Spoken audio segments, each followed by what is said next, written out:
श्री असाउद्दीन ओवैसी जी।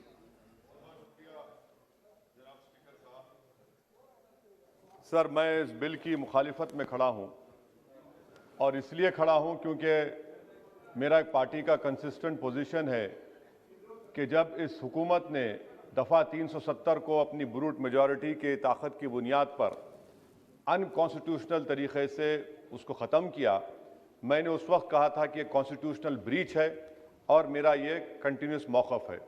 Sir, मैं इस bill की मुखालिफत इसलिए भी करता हूं क्योंकि इसी ऐवान में खड़े होकर वज़ीर दाखिला ने कहा था कि ये हुकूमत जल्द से जल्द रियासत जम्मू कश्मीर के स्टेटहुड को बहाल करेगी।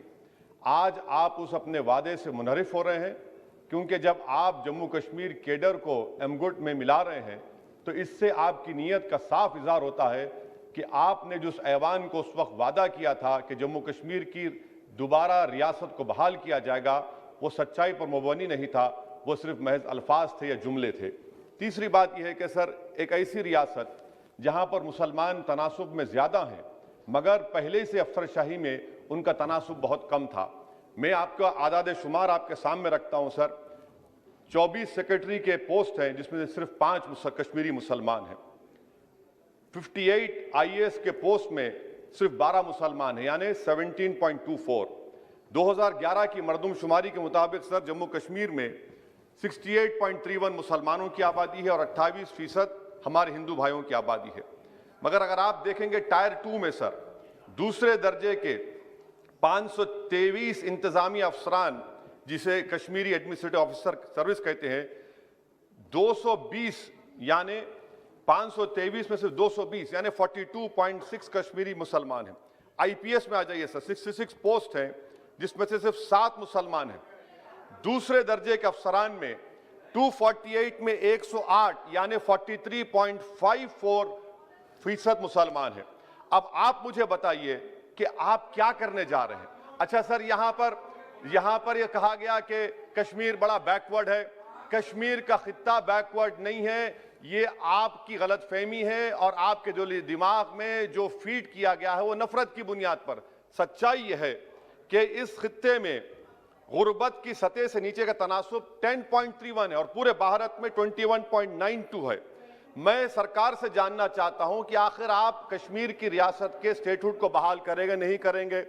चौथा बात यह कि आपकी गलत फैसले की बुनियाद पर दूसरे ऐवान में एक भी कश्मीरी रुकने पार्लियामान नहीं है।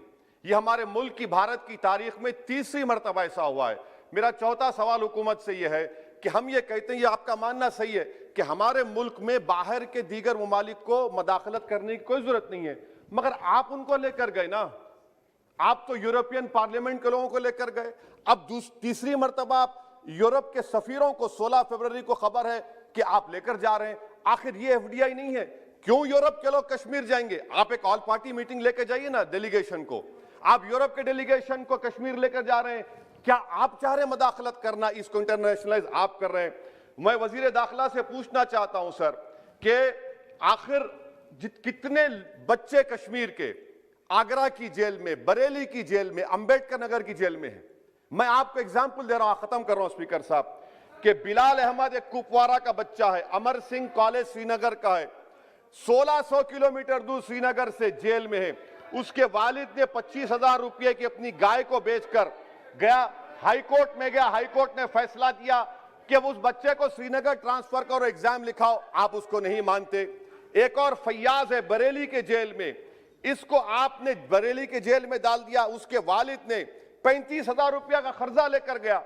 अब बताइए आप, नवीद है बारामुल्ले का, कहां से ये अपनी जमीन बेचकर उसके वालिद गए।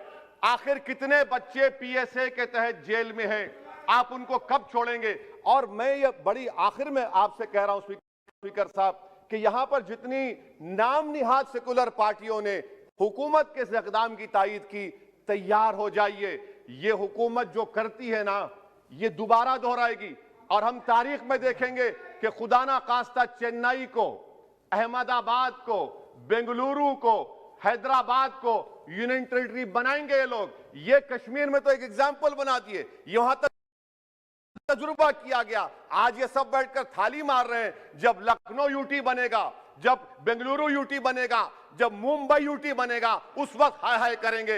ये कंसिस्टेंट पॉलिसी आपकी है। इसीलिए सर मैं होम मिनिस्टर से जो सवालात किया हूं, मैं आपसे पूछना चाहता हूं, और ये 2G से 4G करके आपने एहसान नहीं किया, अमेरिका के दबाव में आपने किया।